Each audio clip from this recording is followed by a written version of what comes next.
Bendito seja o nome do Senhor. Deus abençoe os irmãos. Estamos aqui mais uma vez, a nossa escola bíblica deste domingo.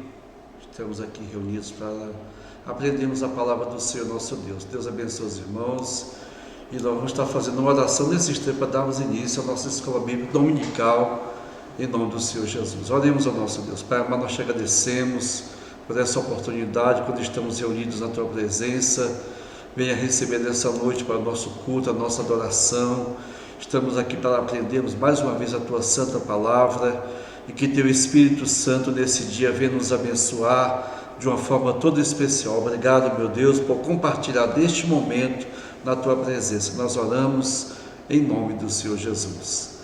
Amém. Glória a Deus. Louvado seja o nome do Senhor. Meus irmãos, nós vamos estar dando início à nossa escola bíblica dominical desse domingo, e o tema da nossa lição é o perigo das obras da carne. Nós vamos estar aprendendo nesse dia a palavra de Deus, e tenho certeza que Deus vai estar falando aos nossos corações de uma forma toda especial. Louvado seja o nome do Senhor. Então você tem a oportunidade de estar lendo conosco a santa palavra de Deus, que vai se encontrar em Lucas capítulo 6, versículos de 39 até o versículo de número 46. E ele vai estar, louvado seja o nome do Senhor, nos dizendo o seguinte, esse texto da palavra do Senhor nosso Deus, Lucas capítulo 6, versículo 39 até o versículo 49, que diz assim: E disse-lhes uma parábola: Pode porventura um cego que é outro cego? Não caíram ambos na cova?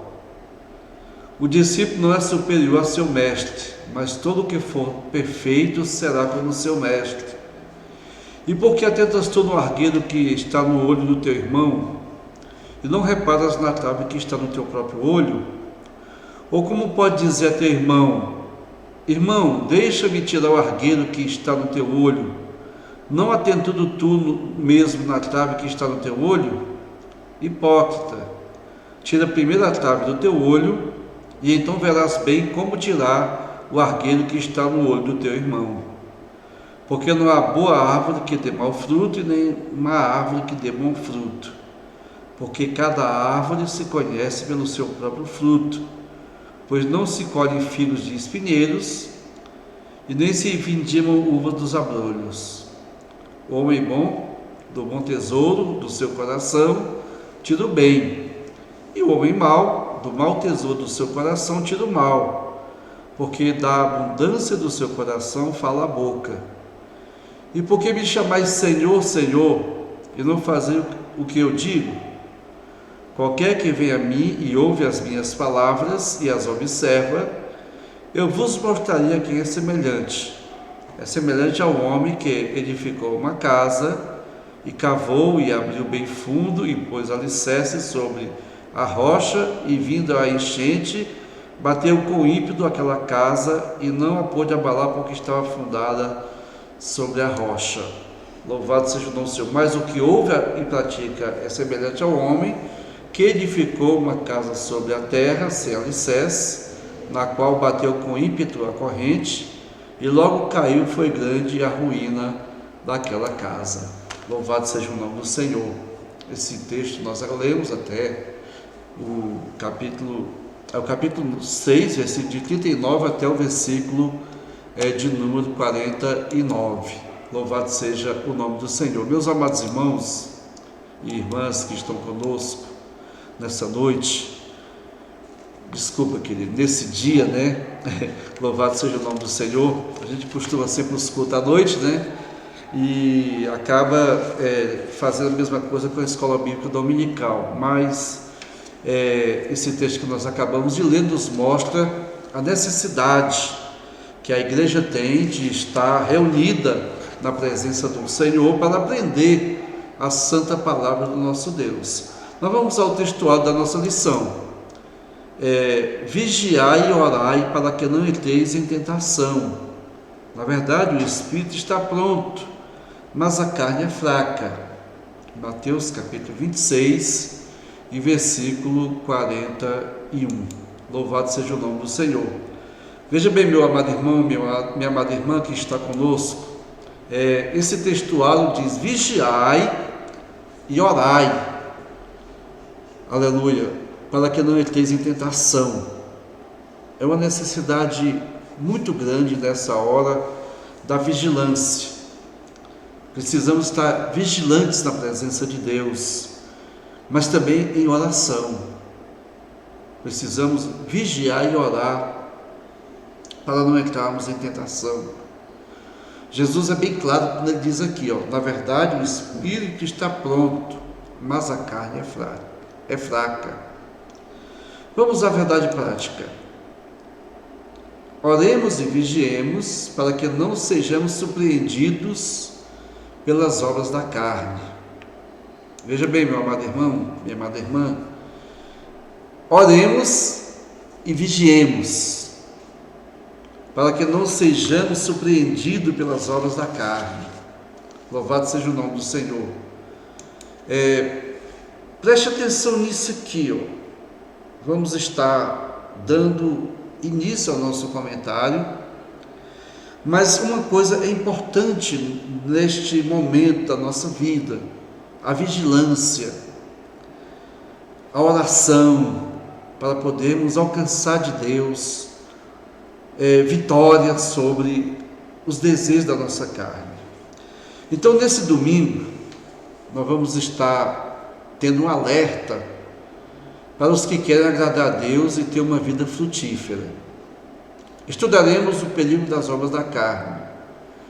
Precisamos ter cuidado, pois dentro de todo crente habita duas naturezas: a natureza humana ou adâmica, a qual foi corrompida na queda, e a nova natureza que é resultado da regeneração do novo nascimento, conforme João capítulo 3, versículo de número 3.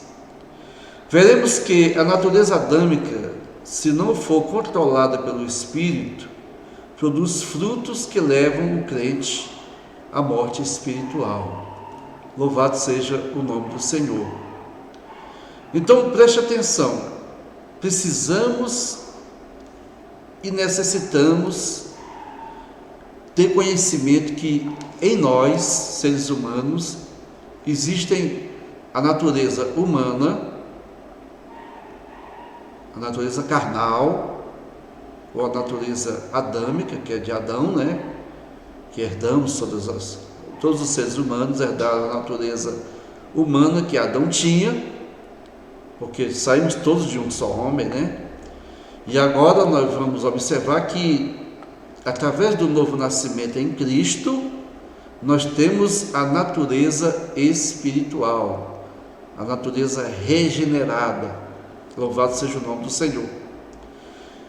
E uma das coisas que nós temos que tomar cuidado é não deixar que a natureza humana, adâmica, venha estar exercendo domínio sobre a nossa vida, sobre os nossos pensamentos, desejos e sentimentos.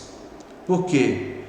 Paulo já dizia aos Colossenses, no capítulo 3, que nós devemos, se ressuscitamos com Cristo, devemos pensar nas coisas que são de cima, onde Cristo está assentado à destra de Deus Pai.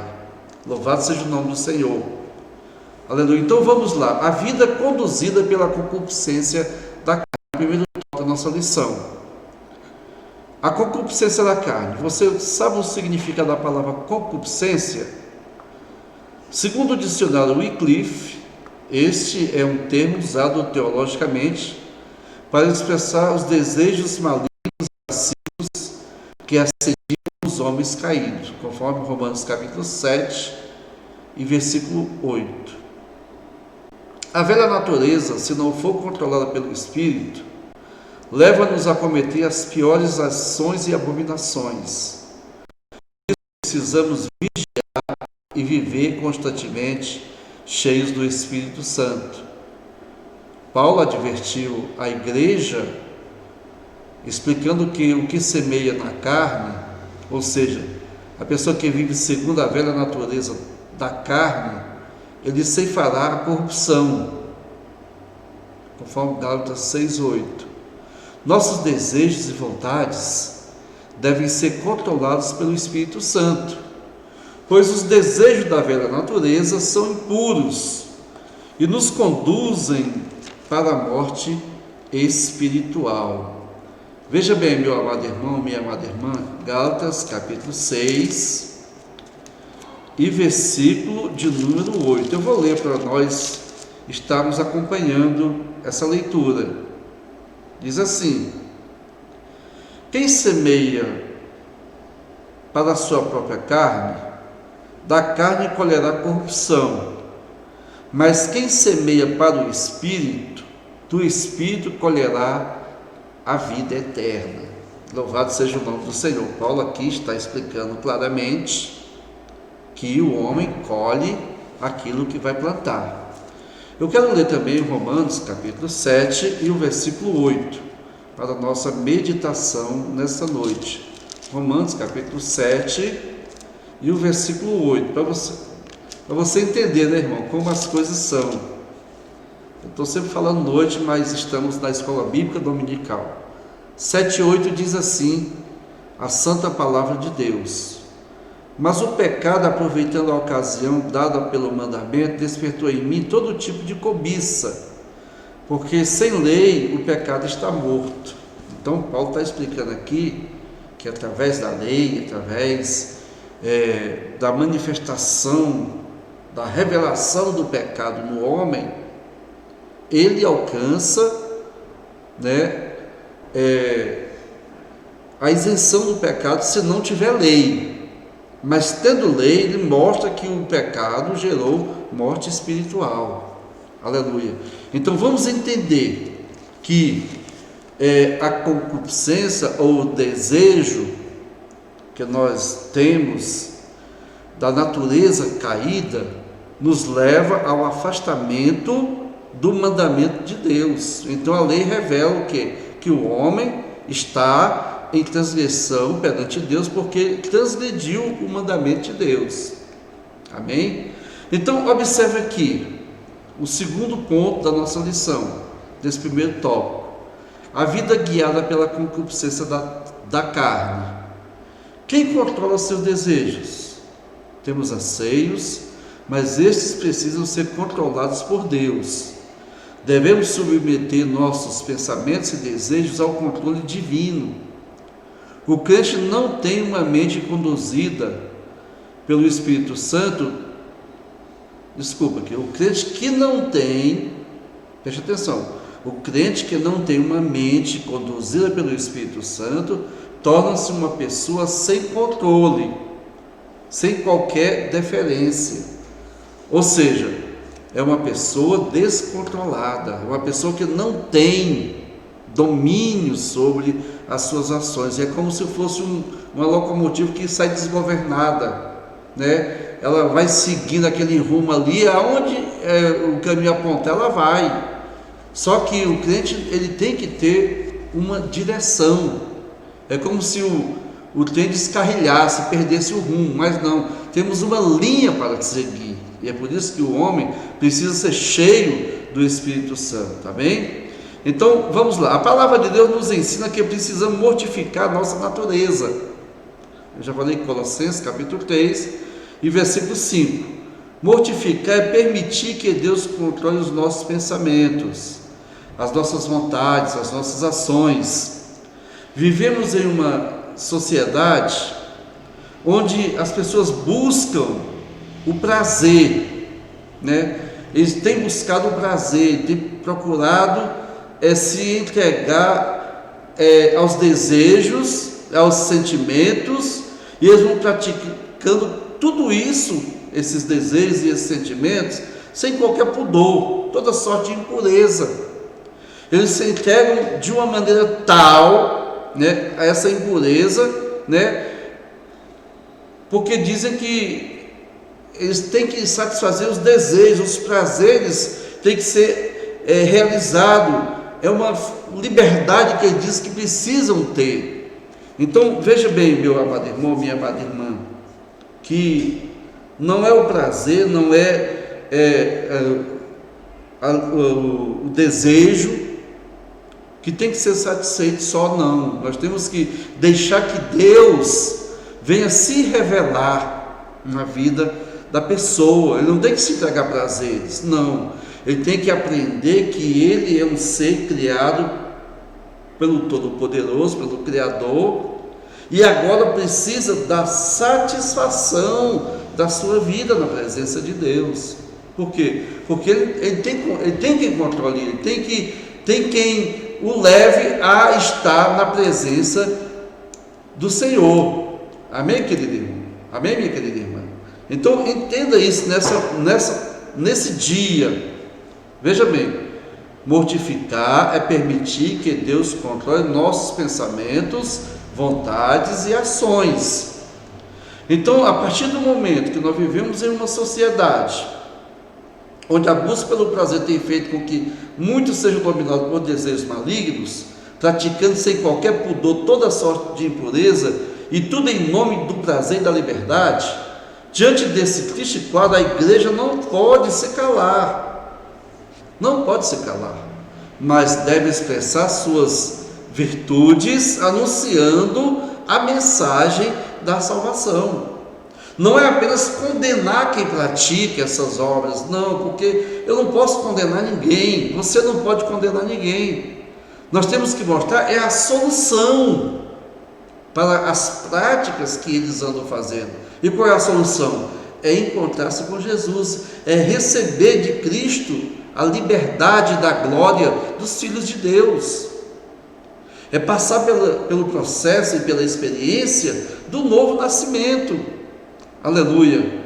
Então precisamos deixar que Deus venha se manifestar na nossa vida. Amém? Então falamos aqui sobre o desejo da carne, a concupiscência da carne, mas tem uma outra concupiscência também, que é chamada de a concupiscência dos olhos.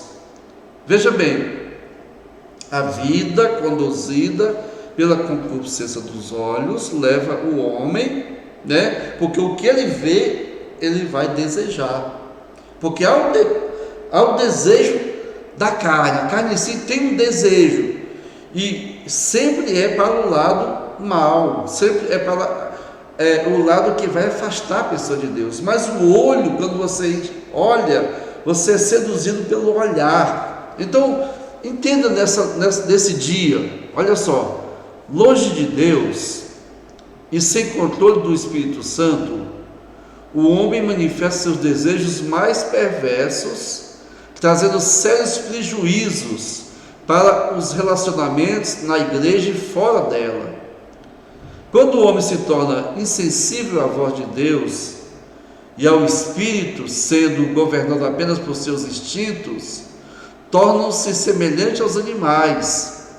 Uma vida conduzida pela velha natureza leva as pessoas a olhar apenas para os prazeres momentâneos que o mundo oferece, não atentando para o que é eterno. Está vendo? E nós vamos ver aqui o exemplo de Davi. Davi viu e desejou a mulher de Urias, e o seu desejo descontrolado o levou a cometer um adultério e um homicídio. Ele não atentou para as consequências dos seus atos. Assim também, o crente não pode se deixar ser seduzido pelos prazeres deste mundo. Louvado seja o nome do Senhor. Os irmãos estão me entendendo? Estão compreendendo que há uma necessidade muito grande do homem, louvado seja o nome do Senhor, deixar que, aleluia, o Espírito de Deus venha exercer um domínio sobre ele, porque senão ele vai se entregar às paixões carnais. Amém? Louvado seja o nome do Senhor. Então vamos lá, a síntese do tópico 1, a concupiscência da carne e a concupiscência dos olhos levam a pessoa a viver uma vida fora dos padrões divinos. E é isso, querido irmão, querida irmã, que tem acontecido com as pessoas. Eles estão vivendo fora de um padrão divino, certo? Por quê? Porque se entregaram à concupiscência da carne e à concupiscência dos olhos. Então, querido e amado irmão, vamos abrir o coração para Deus. Aleluia. Entenda que Deus está pronto para agir na vida das pessoas. Então vamos para um subsídio teológico. Algumas pessoas pensam que o mundanismo está limitado ao comportamento exterior. As pessoas com quem nos associamos, os lugares que frequentamos, as atividades que apreciamos. O mundanismo é também interior, porque começa no coração e é caracterizado por 3 atitudes. Primeiro, a cobiça pelo prazer físico, a preocupação com a satisfação dos desejos físicos. Segundo, a cobiça por tudo o que vemos, almejar e acumular coisas, curvando-se ao Deus do materialismo.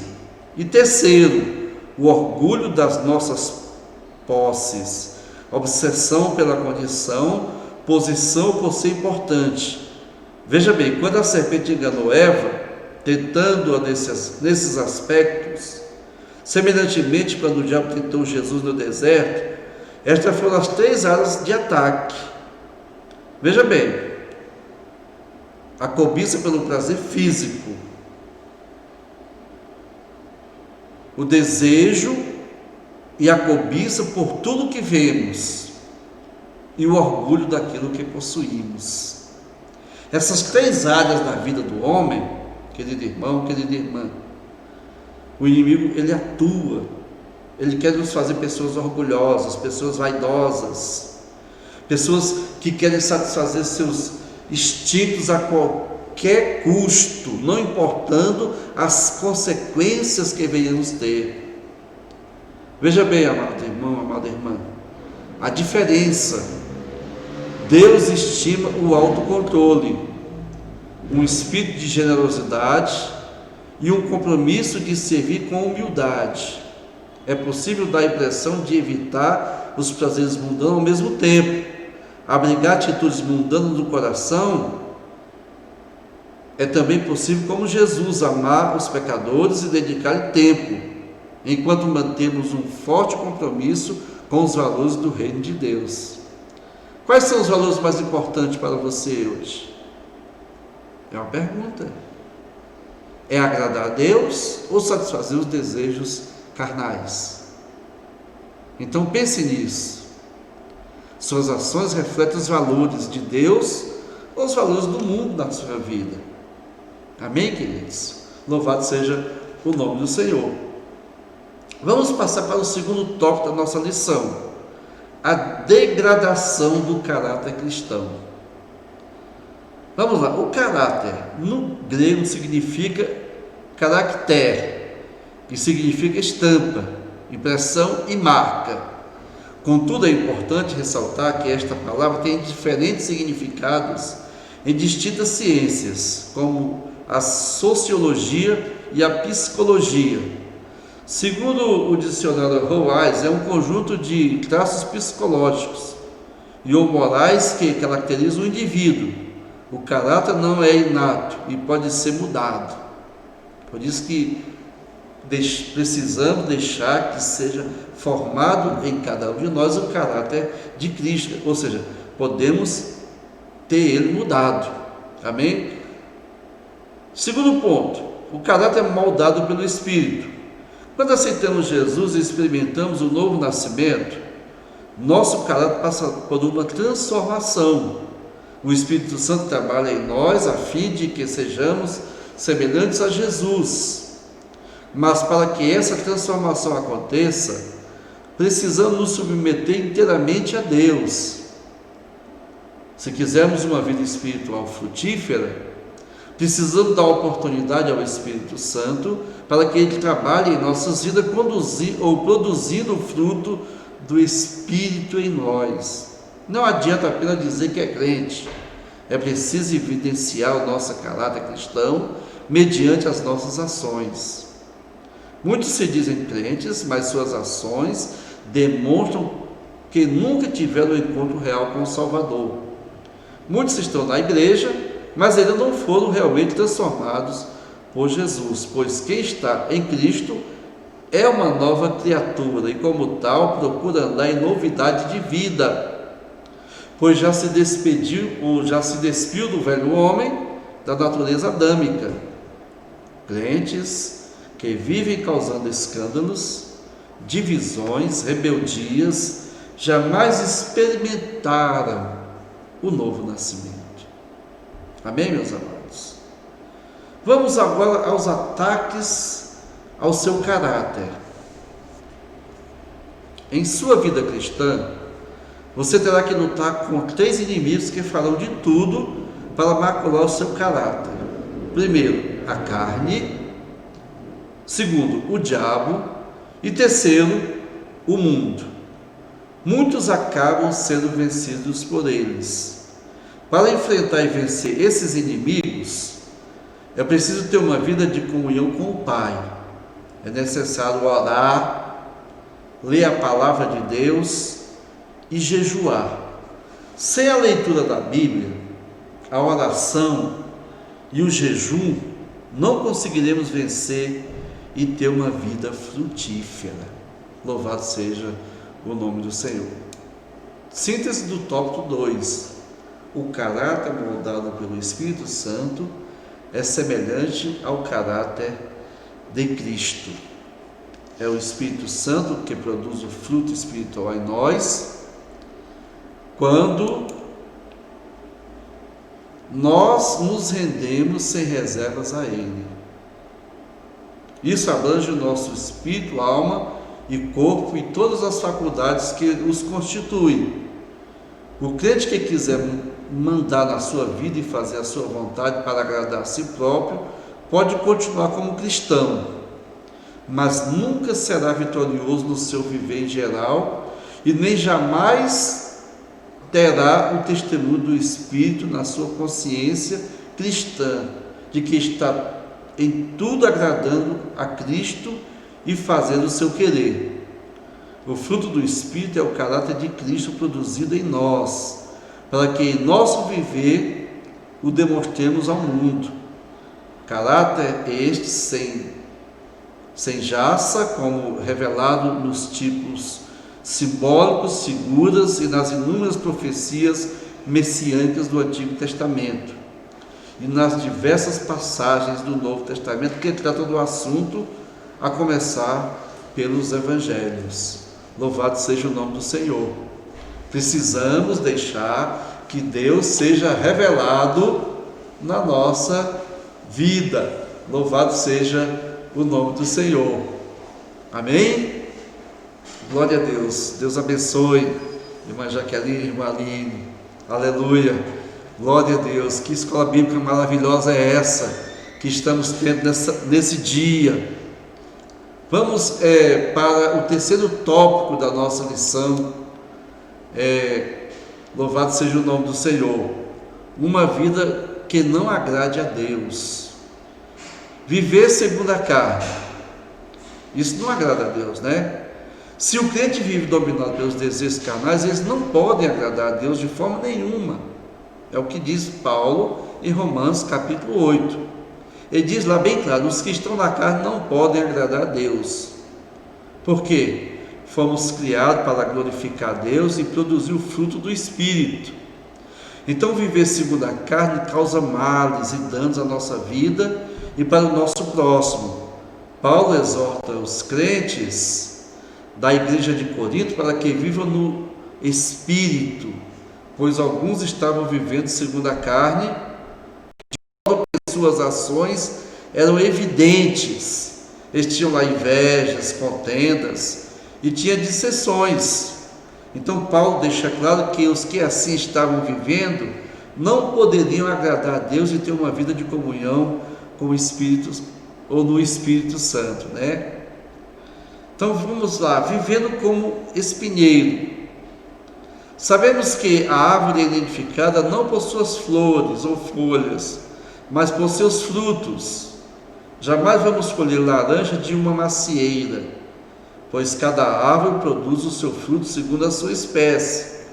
Logo, é impossível um cristão dominado pelo Espírito Santo produzir as obras da carne.